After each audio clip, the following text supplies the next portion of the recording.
Encouraging reaching while sitting is a really important skill to gear your little one up for self-feeding. So you can practice the skill by placing a toy right in front of your little one in a seated position.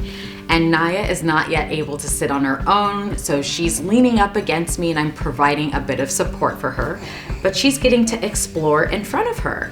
So we've got these tissues, and this is wonderful bilateral hand coordination. She's reaching with one hand and then the other. Where's the red one? Thank you. Are you giving it to me? Can I have this one? Thank you. What about that one? Nice reaching. And again, this is building her muscles, the strength in her muscles to help her gear up for independently sitting.